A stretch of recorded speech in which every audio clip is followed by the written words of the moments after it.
В эфире Якутии-24, актуальное интервью. В студии работает Василий Раченко. Здравствуйте. В республике усилят кадровый состав лесопромышленной отрасли. Для этого на базе ЕГСХ создан новый факультет лесного комплекса и землеустройства. Руководителям вуза поставлены амбициозные цели и задачи сформировать здесь образовательный и научный потенциал, соответствующих Центру лесных знаний Якутии. Первое масштабное предприятие начнется уже сегодня. Это Республиканский лесопромышленный форум. И гостем нашей студии сегодня стал доктор технических наук, профессор кафедры технологии и оборудования лесного комплекса ЕГСХ Игорь Григорьев. Игорь Владиславович, здравствуйте. Здравствуйте. Хотелось бы наш разговор начать с вопроса о задачах форума и кто приглашен в качестве гостей и какие темы станут основополагающими. Знаете, наша основная задача форума, во-первых, показать, что мы есть, что мы действительно центр лесных знаний Республики Якутия. Это самый большой субъект Российской Федерации и, наверное, сейчас самый большой по запасам леса. Гости у нас ведущие фирмы-производители лесного оборудования, и это для лесозаготовок, лесного хозяйства, деревообработки, и ведущие ученые лесной отрасли, в частности, профессор Шамаев, профессор из Воронежского лесотехнического университета, профессор Герц из Уральского лесотехнического университета, профессор Барурова из Московского университета. Форум получился довольно представительный, подчеркну, что мы собираемся первый раз, и наша задача заявить, что теперь ЕГСХ представляет собой центр лесных знаний, и наша задача учить и быть площадкой для встреч лесопромышленников Якутии и представителей, производителей ведущих фирм оборудования для отрасли. Какова ситуация с кадрами в лесной отрасли, в частности в Якутии на данный момент? Вы знаете, как везде в России, очень большая проблема. Это связано, в том числе, наверное, с не очень оптимальным, да простят меня коллеги, размещением лесных вузов, потому что центральный находится в Москве, в Петербурге. И человек, рожденный в Петербурге или в Москве, отучившись на лесозаготовителя, скорее всего, обычно не поедет под Тюмень валить лес. А человек из-под Тюмени, отучившись 5 лет в центральном городе, обычно старается не вернуться туда. И ведущие лесопромышленные фирмы, как Сидежа Групп, как группа Ирим, уже вынуждены создавать свои учебные центры, чтобы учить там, где лес есть. И, как показывает практика, практически нет в лесной отрасли лиц, принимающих решения на уровне директоров, замдиректоров, имеющих даже профильное образование. И это неоптимальность приводит к очень большим финансовым потерям, о которых люди даже не знают. Это вот наша практика. Вот Иван Иванович Слепцов, ректор ЕГСХ, пригласил меня и моих коллег, профессоров из Санкт-Петербурга. Мы много проводим тренингов с ведущими лесозаготовительными компаниями. И практика показывает, там практически нет специалистов, и многие вещи, из-за того, что люди не знают, они уходят в песок. И наша задача научить, рассказать, как можно это делать оптимально. Именно для этого мы пригласили сегодня и ведущих ученых, и ведущих производителей, потому что очень быстро меняется технический прогресс. И уже, к сожалению, нет отечественного лесного машиностроения, но оно растет, и поэтому мы должны информировать и готовить кадры. Мы очень надеемся, что лесопромышленники Якутии будут приходить к нам учиться. Нам есть что рассказать. А вы упомянули очень актуальную проблему по поводу того, что местные кадры не возвращаются из центральных городов. А разве департамент образования перед тем, как отправить их в другие города, не заключает с ними договор, что они должны в течение 3 или 5 лет отработать у себя на родине? Вы Это знаете, не решает проблему? Есть, да, такая форма, целевой прием, так называемое целевое обучение. Но еще почему? У меня более 20 лет педагогического стажа в разных вузах в Петербурге. И практика показывает, что правдами, неправдами все равно люди стараются остаться в центральных городах. Так или иначе, тем более, что далеко не все, кто едут поступать, едут по целевому приему. Многие едут просто благодаря тому, что сейчас есть ЕГЭ, и можно подать во все вузы, и где ты прошел, там ты поступил. Задача просто получить высшее образование. А там уже люди устраиваются как могут, но стараются в лес уже не вернуться, потому что, понятно, уже другой уровень комфорта, другой уровень возможностей в лесу и в большом городе. Расскажите, пожалуйста, о новом факультете, который предполагается открыть.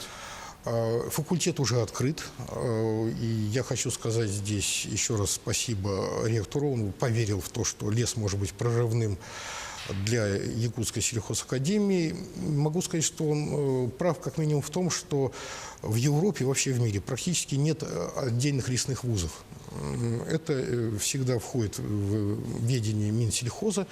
Только, наверное, в Российской Федерации лес входит в ведение Минприроды. Обычно это сельское хозяйство. Мы ограничены одним ресурсом – землей. Мы землепользователи. И факультет очень правильно называется лесного комплекса и землеустройства. В мире больше чем 50% перерабатываемой древесины уже выращивается на лесных плантациях. Как мы выращиваем сельхозкультуры, так выращивается древесина. Сегодня можем растить лес, завтра на этой же площади можем выращивать сельхозкультуры, как вот в Европе, например, программа «Энергетические леса Европы». Когда у них случился демографический кризис, они начали потихоньку леса убирать и стали выращивать опять сельхозпродукцию. Факультет только создан. Сегодня будет торжественное открытие класса бензиномоторного инструмента ведущего производителя шведского фирмы Husqvarna, который нам поставлен по спонсорскому договору. Я убежден, что поскольку мы являемся информационной площадкой в целевой аудитории лесопромышленников, и, как я уже говорил, наша задача собрать лесопромышленников Якутии и ведущих производителей мировых оборудования, их познакомить и рассказать, что сейчас производится. Я убежден, что это первая ласточка, и дальше наша материальная база будет только усиливаться. Я думаю, что через год, когда, надеюсь, будет второй лесопромышленный форум, нам уже будет показать много. Что вот сегодня мы открываем первый класс, но это первая ласточка, и дальше, я уверен, будет только по нарастающей. А вы упомянули очень интересную практику в Европе. Скорее всего, это связано с вопросами экологии. А у нас в России как-то разрабатывается эта сфера, чтобы выращивать леса, а не вырубать уже имеющиеся? К великому сожалению, у нас, да, в лесном кодексе, нашем основном лесном законе, можно сказать, лесная конституция, упомянуты лесные плантации, но не более того. К великому сожалению, да, мы все дальше идем в неосвоенные леса, все больше растет плечо вывозки древесины, все дороже себестоимость этой древесины в результате, потому что дорога стоит очень дорого. Лесные плантации в России, к великому сожалению, сейчас отсутствуют по той простой причине, что по закону мы не можем рубить неспелый лес. А в Европе это делается буквально, вот, когда он дорос, например, для энергетических целей 2, 3, максимум 5 лет. До балансовой древесины 10 лет. У нас же по закону, пока лес не достиг возраста спелости, рубить его для заготовки нельзя. Это несовершенство законодательства приводит к тому, что пока мы не выращиваем древесину. Но, опять-таки, вот, Россия большая, и у нас проблема в том, что мы не очень правильно относимся к нашему, в том числе, основному ресурсу земли. У нас на 2013 год, по данным статистики, 50 миллионов гектар сельхозугодий поросло лесом. Это и не поля, и это и не лес, потому что это земли не лесного фонда. Так расточительно с землей не обходится ни одна другая страна. И вот это надо менять. И в том числе, благодаря тому, что лесной факультет открылся в сельхозакадемии, мы очень рассчитываем, что мы поднимем такой вопрос, как дальневосточный гектар, оптимальность его использования. Потому что во всем мире идет многоцелевое использование лесов, такое как лесное фермерство, агролесоводство. Для России это абсолютно новые понятия, и благодаря коллегам зарубежным, а у нас подписано уже около 20 соглашений о сотрудничестве с российскими компаниями, с зарубежными, мы будем эту практику и внедрять, и опробовать. Вот здесь большое поле для деятельности. Кстати говоря, о российском законодательстве. Недавно Минприроды России разработала законопроект, который обяжет компании восстанавливать лес при разработке месторождений и строительстве трубопроводов и других объектов. Если законопроект примут, насколько это изменит картину по восстановлению лесов? Вы знаете, тут вопрос такой, что, вот, как говорят, каждую работу должен делать профессионал. Это логично. Лес сейчас государственный, и его арендуют для различных целей, которые прописаны в Лесном кодексе Российской Федерации. И если вы арендуете квартиру, то вам ее убирать, верно? И то же самое в лесу.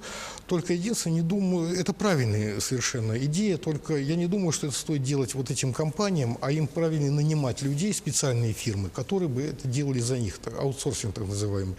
Сейчас в лесу очень много идет вот отдельных таких разбиений на то, что делают профессионалы. Например, лесные дороги уже стоят по аутсорсингу фирмы, которые не занимаются заготовкой леса. Но у них есть специалисты и техника, которые могут построить дорогу.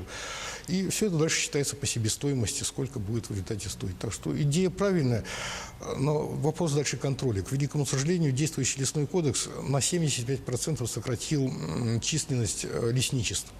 То есть надзора за лесом сейчас явно не хватает. И вот это несовершенство законодательства, которое приводит к тому, что за лесом не очень хорошо следят.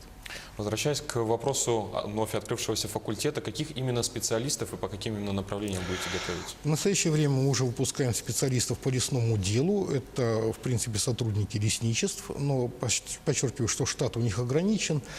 Многие из них могут пойти в лесозаготовительные предприятия, крупные и средние, у которых есть отдельная служба лесовосстановления, потому что по закону, кто рубит лес, тот его восстанавливает. Со следующего года мы будем уже выпускать специалистов по лесозаготовке. У нас амбициозные планы через год открыть магистратуру, потому что пока мы выпускаем только бакалавров. И еще более амбициозные планы через 2 года открыть аспирантуру по лесному направлению. Очень надеюсь, что мы это сможем сделать, потому что кадровый потенциал уже позволяет. Вот подчеркиваю, что ректор Иван Иванович привлек докторов наук, я не один, у нас большая команда. И я убежден, что мы справимся при поддержке руководства. Все для этого есть. Еще раз подчеркну, что мы собрали очень быстро довольно лесопромышленный форум, и люди сюда приехали, понимая, что здесь есть лес. А лес есть, значит, есть потенциал для его заготовки, эффективной переработки. Вот даже для статистики, в европейской части страны почти все леса в аренде. И возьмем, например, Швецию, Финляндию, Латвию, там большая часть бюджета – это лес. А в Якутии 0,1%. Для такого лесного запаса это неадекватный совершенно вклад. Я убежден, что лесной комплекс может стать на одном уровне с нефтью, с газом, с алмазами. Просто нужно его правильно использовать. И мы здесь для этого, и факультет создан для того, чтобы показать, как это можно сделать. И очень коротко, как на ваш взгляд, в перспективе наши специалисты будут востребованы в республике и, возможно, не только в республике, но и на территории России? Я убежден, что на территории республики они будут востребованы, тем более, что и у правительства республики амбициозные планы по расширению лесозаготовок, и без специалистов здесь не обойтись. За всю Россию я не скажу, но у нас, опять-таки, в амбициозных планах года через 2 выйти на весь Дальневосточный федеральный округ. Игорь Владиславович, огромное спасибо за беседу. А я напомню, что у нас в гостях был Игорь Григорьев, профессор кафедры технологий и оборудования лесного хозяйства ЕГСХ. В студии работал Василий Раченко. Вы смотрели актуальное интервью. Оставайтесь на Якутия-24.